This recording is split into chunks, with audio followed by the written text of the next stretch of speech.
Good morning all of you. RBS degree college Meja खास के online platform पे सभी छात्रों का हम हार्दिक स्वागत करते हैं। छात्रों, आज जो है बीएससी एजी थर्ड सेमेस्टर के अंतर्गत जो हम सब्जेक्ट लेकर आए हुए हैं छात्रों, जो है वह है environmental study and disaster management के अंतर्गत जो हम टॉपिक लेकर आए हुए हैं छात्रों, जो है वह है इन्वायरमेंटल पोल्यूशन, जो है थर्मल पोल्यूशन। जो है मतलब इसका अर्थ यह हुआ छात्रों, जो है कि पर्यावरण प्रदूषण में जो है तापीय प्रदूषण क्या है और ये किस तरीके जो है हमारे जलीय जीवन को, हमारे वातावरण को या थल जीवन को जो है किस स्तर तक प्रभावित करता है और उसके प्रभाव से मानवीय गतिविधियों में क्या जो है एक तरीके से प्रतिक्रिया होती है और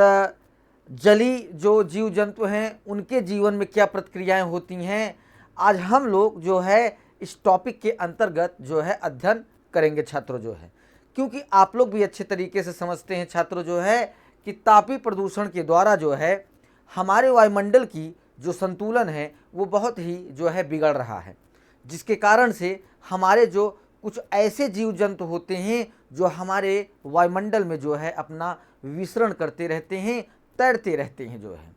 तो उसके तापीय प्रदूषण के द्वारा जो है वो धीरे धीरे मरते हुए चले जा रहे हैं, जिसके कारण से हमारा जो प्राकृतिक संतुलन है वो बहुत ही बिगड़ रहा है। तो आज हम लोग छात्रों जो है इस टॉपिक के अंतर्गत इन सब सारी बातों का अध्ययन किया जाएगा। तो आइए स्क्रीन पर चलते हैं। तापीय प्रदूषण जो है, थर्मल पॉल्यूशन जो है, किसी प्राकृतिक जलराशि में गर्म बाह्य स्राव मिलाने पर उस जलराशि का ताप बढ़ने से तापीय प्रदूषण थर्मल पॉल्यूशन होता है या कहलाता है छात्रों, जो है मतलब इसका अर्थ यह हुआ कि जो आपका प्रकृति है वो जलराशि में अगर गर्म बाह्य स्राव होता है तो वहाँ पे मिलने वाला जलराशि का जो ताप बढ़ने से तापीय प्रदूषण जो है बढ़ता है और हमारे प्रकृति के अंदर जो भी जीव जंतु, जानवर या मानव हैं उस ताप से, उस पोल्यूशन से प्रभावित होते रहते हैं। फिर उसके बाद इससे जल की गुणवत्ता में गिरावट आती है और जलीय तथा थलीय जीव जाति को हानि होती रहती है, जिसके कारण से हमारे जल के अंदर कई ऐसे भी जीव जंतु होते हैं जो पानी के अंदर ही जो है अपनी पूरे जीवनचर्या को जो है व्यतीत करते हैं और वहीं जो है मर जाते हैं, जो है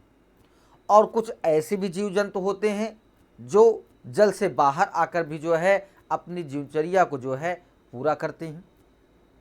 उन्हें जल के अंदर, थल के अंदर रहने में वो अपने पूरे जीवन चक्र को पूरा कर लेते हैं। तो जहाँ पे हमारा तापीय प्रदूषण अगर फैलता है जो है छात्रों, तो वहाँ पे हमारे जलीय जीव भी जो है प्रभावित होंगे और हमारे थल के जीव भी प्रभावित होंगे। फिर उसके बाद तापीय प्रदूषण के स्रोत जो हैं जिसके माध्यम से पोल्यूशन बढ़ रहा है, हम उसे बताने चल रहे हैं छात्रों, जो है नाभिकीय विद्युत संयंत्र बाह्य स्राव जो है। इन विद्युत संयंत्रों के बाह्य स्राव का ताप प्राय प्रशीतक में आने वाले जल से 10 से अधिक होता है। इससे जलीय जीवन बुरी तरह से जो है प्रभावित होता है, जिसके कारण से हमारे जो विद्युत संयंत्र के बाह्य स्राव का जो ताप बढ़ता है तो वहाँ प्रशीतन में आने वाले जल से जो 10 से अधिक होते हैं, इससे जो जलीय जीवन होता है वो बहुत ही बुरी तरीके से प्रभावित होता है। क्योंकि अगर जल हमारा गर्म होता है छात्रों, जो है या उसका ताप बढ़ता है तो हमारे जीव जंतुओं को जो है काफ़ी जो है उनकी बॉडी गर्म होती है और वहाँ पे कुछ ऐसे भी जीव होते हैं जो बाहर निकल के उस ताप से बच लेते हैं और कुछ ऐसे जीव होते हैं जो दूसरों के जो है भरोसे उस जल के अंदर रहते हैं, वो बाहर नहीं निकल पाते हैं, जिसके कारण से उनकी मृत्यु हो जाती है। तो इस वजह से जो है हमारा जलीय जीवन जो है बहुत ही बुरी तरीके से प्रभावित होता है, जिससे हमारा तापी जो प्रदूषण है वो बढ़ रहा है। फिर उसके बाद तापी विद्युत संयंत्र बाह्य स्राव जो है, इन संयंत्रों में विद्युत उत्पादन के लिए कोयले का प्रयोग होता है। मतलब कहने का अर्थ ये है, जितने हमारे थर्मल पावर प्लांट बने हुए हैं जहाँ से विद्युत ऊर्जा जो है उत्पन्न की जाती है छात्रों, जो है वहाँ पे कोयले का जो है बहुत ही ज़्यादा उपयोग होता है। इसके लिए समीपस्थ जलराशि से जल लिया जाता है और लगभग 15 अंश से अधिक ताप पर उसी में वापस छोड़ दिया जाता है, जिससे जो है हमें तापी प्रदूषण का एक तरीके से प्रभावित होता है और स्रोत बनता है जो है हमारा जो वहाँ पे समीप का जो जलराशि या तालाब हो, डैम हो या नदियाँ हो, जहाँ से उस थर्मल पावर प्लांट में जो है पानी जो है लिया जा रहा है स्रोत के माध्यम से, तो वहाँ पे हमारा जो जल जीव जंतु हैं वो बहुत बुरी तरीके से प्रभावित होते हैं। फिर इसके बाद गर्म बाह्य आद जल में घुली हुई ऑक्सीजन को कम कर देते हैं, जिससे मछलियों तथा अन्य जीवधारियों की जो है मृत्यु हो जाती है। जब वहाँ पे जो गर्म बाह्य जो है आद जल में घुली हुई ऑक्सीजन को कम करते जाते हैं जो है, जब वहाँ पे छात्रों ताप बढ़ेगा तो जो जल के अंदर ऑक्सीजन का जो 1% पाया जाता है या वहाँ पे जो ऑक्सीजन की मात्रा है जो है ताप बढ़ने के कारण जो है वो ऑक्सीजन कम हो जाता है, जिसके कारण से हमारे जो जलीय जीव हैं वो एक तरीके से बहुत ही बुरी तरीके से प्रभावित होते रहते हैं।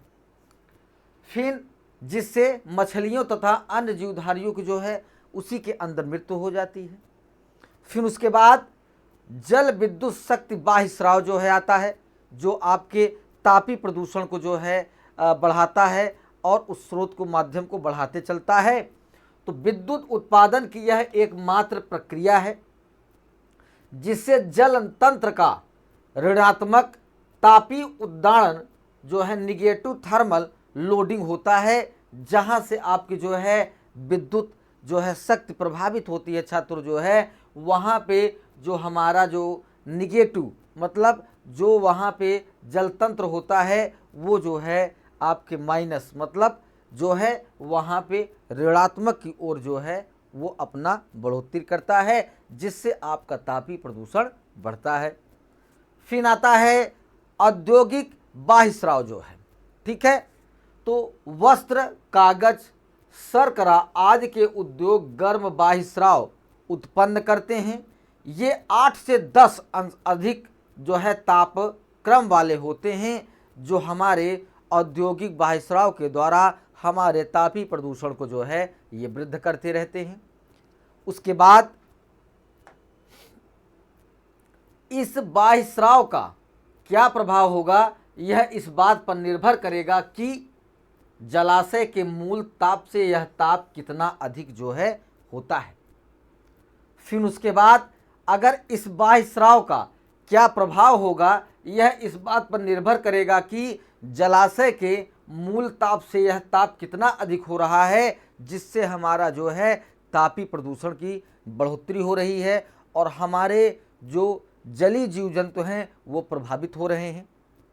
फिर उसके बाद घरेलू वाहित मल आपका आता है। इन्हें उपचारित करके या बिना उपचार के ही नदियों, नहरों या झीलों में विसर्जित कर दिया जाता है, जिससे जो है वहाँ पे आपका तापी ऊर्जा में जो है उसके प्रदूषण में बढ़ोतरी होती है। नगरीय वाहित मल का ताप सामान्यतः उच्च रहता है, मतलब जो नगरों से जो सीवेज के माध्यम से कचड़े या मल को जो है नदियों और नालों में अगर प्रवाहित किया जाता है तो उसका ताप जो है तापमान बहुत उच्च स्तर का होता है, और जब वो जाके नदियों या नालों या झीलों में मिलते हैं तो वहाँ पे जो जीव जंतु होते हैं वो बुरी तरीके प्रभावित होते हैं। फिर यह जलाशय में उच्च स्तर तक ताप वृद्ध कर सकता है, जिससे जलाशय का जलीय जीवजात कम हो जाते हैं, जो मछलियों की मृत्यु का कारण जो है बनती हैं। जो आपके घरेलू वाहित मल के द्वारा या नगरीय वाहित मल के द्वारा जो है आपके जो जलीय जीव हैं वो बहुत ही बुरी तरीके से प्रभावित होते हैं और वहाँ पे तापी प्रदूषण बढ़ जाता है। फिर उसके बाद तापी प्रदूषण के प्रभाव क्या हैं उसे हम बतला रहे हैं। जीवधारियों तथा जीव समुदाय की जैविक में तापीय प्रदूषण से होने वाले प्रतिकूल और भौतिक तथा रासायनिक परिवर्तनों में से कुछ निम्नलिखित जो है प्रभाव पड़ते हैं जो तापीय प्रदूषण के द्वारा प्रभावित होते हैं। पहला आपका आता है भौतिक दशाएं, जो तापमान में वृद्धि करते हैं, वाष्प दाब में वृद्धि करते हैं और घनत्व में कमी करते हैं, जो आपके तापीय प्रदूषण को जो है प्रभावित करते हैं। फिर आता है रासायनिक दशाएं आपकी जो है, ठीक है। तो रासायनिक ऑक्सीजन मांग में वृद्धि होती है,